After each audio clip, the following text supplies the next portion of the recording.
நான் 2016 19 batch BCom படிச்சிருக்கேன். வேற எங்கேயும் வேலை கிடைக்கல எனக்கு. எனக்கு எந்த வேலையும் இல்ல. வீட்லயும் சும்மா இருக்கணும். அப்பாவுக்கும் வேலை இல்ல அப்படின்ற பட்சத்துல அந்த சமயத்துல ஃபேமிலில ஒரு பிரச்சனை. எங்க அப்பா வந்து என்ன பண்ணாரு, திடீர்னு என்ன வீட்டை விட்டு வெளில போக சொல்லிட்டாரு. என் பையன் இல்லாம நான் இருக்க மாட்டேன் அப்படின்னு சொல்லிட்டு எங்க அம்மா என்ன பண்ணாங்க, அவங்க அம்மா வீட்டுக்கு போயிட்டாங்க. அங்கே ஃபேமிலி கொஞ்சம் பிரிஞ்சுது. ஏதாவது வேலை பார்க்கணும் அப்படின்னு சொல்லிட்டு டிடிபி சென்டருக்கே வேலைக்கு போனேன். காலையில் 10 மணிலேருந்து நைட்டு 10 மணி வரைக்கும் கஸ்டமர் வந்துக்கினே இருப்பாங்க. ஒரே ப்ரெஷரு. அது கஸ்டமர் கடைக்கு வந்துட்டே இருந்தா சந்தோஷம் தானே சார்? அது ஓகே சார். நம்ம என்ன மிஷினா சார்?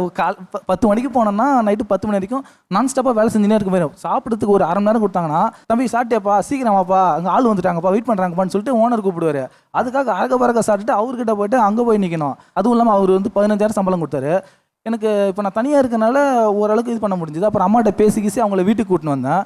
ப்ரெஷராகவும் வேலை செய்ய முடியல. வீட்டுக்கு போனாலும் எதுவும் இல்லை, கையில் சேவிங்ஸ் எதுவுமே இல்லைன்ற பட்சத்தில் ஒரு டெலிவரிக்கு போகலாம் அப்படின்னு சொல்லிட்டு ட்ரை பண்ணி பார்க்கலாமேன்னு ட்ரை பண்ணது தான். ஆஃப்டர் அந்த டெலிவரி வேலைக்கு வந்ததுக்கு அப்புறமா என்னால் என்னோட வீட்டுக்கு தேவையான எல்லாமே வாங்க முடிஞ்சுது.